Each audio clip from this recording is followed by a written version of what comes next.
ça peut toucher même la France, puisque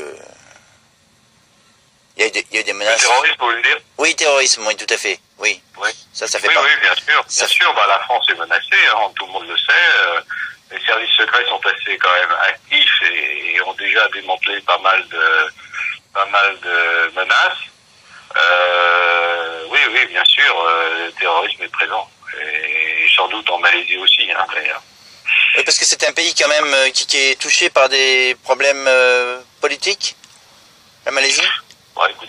Écoutez, il n'y a pas de pays qui ne soit pas touché par des problèmes politiques.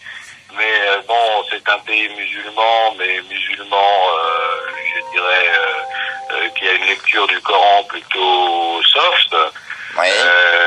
Il n'est pas impossible que quelques salafistes veuillent que ça change, hein, et qu'on ait un islam plus radical en Malaisie.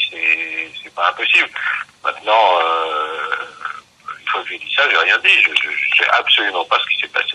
Oui, tout à fait. Mais c'est pas impossible. Disons que voilà, ça fait partie des hypothèses, disons, plus ou moins réalistes. Et dans ce cas-là, ce qu'il y a, c'est que dans ce cas-là, j'imagine qu'il y aurait une revendication quelconque. Donc, c'est cette absence de revendication, en tout cas connue, qui est bizarre.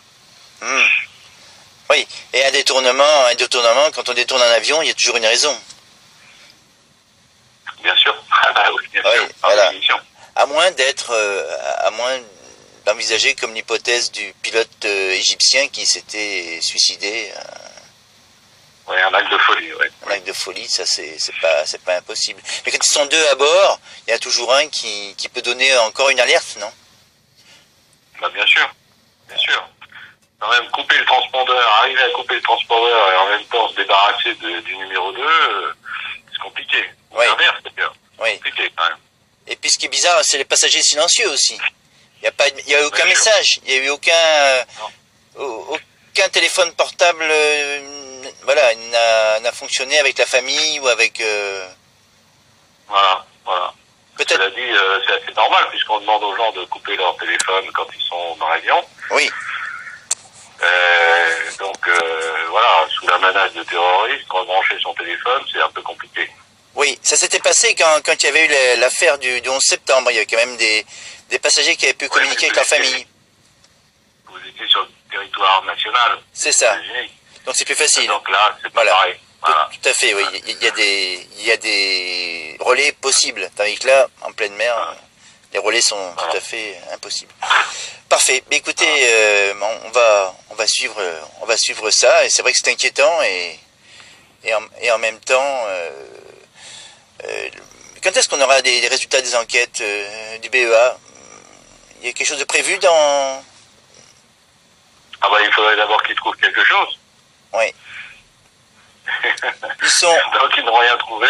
Ouais. On ne peut pas parler de calendrier. Ils sont nombreux quand même, 4 je crois, non? C'est ça? Ils sont 4 Oui.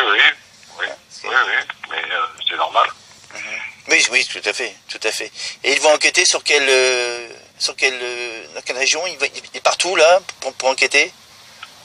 Je pense que d'abord ils vont s'intéresser à la route que l'avion a pu prendre, donc ils vont sans doute prendre langue avec les militaires qui avaient repéré la route de l'avion, à quel moment cet avion a disparu, et essayer de réduire le champ des recherches de manière à être plus efficace. Pour l'instant, c'est la seule chose qu'ils puissent faire, hein, c'est des recherches. Oui, tout à fait. Comment peut-on expliquer qu'un avion ait pu perdre autant d'altitude et passer de 40 000 pieds à 23 000, en très peu de temps? C'est assez rapide, hein, en général. Oui, c'est normal. On peut descendre très rapidement. Oui. Sans qu'il y ait de conséquences. Sans qu'il y ait de conséquences pour les passagers, je pense à une dépressurisation. Non, pas de pressurisation, mais il y a pas de descente rapide. Non, c'est normal, d'accord, ça peut être normal, d'accord, parfait. Et le fait qu'on n'ait pas non plus, qu'il n'y ait aucun bateau qui l'ait vu, alors qu'il volait à une altitude relativement basse. C'est étonnant. Ça vous étonne? Oui. Parce que c'était une zone, il y avait beaucoup de bateaux, à un moment donné? Écoutez, dans toute cette zone des côtes malaisiennes, oui, sont en général fréquentée par pas mal de bateaux. Oui, ouais. C'est un peu surprenant. C'est moins qu'on puisse dire.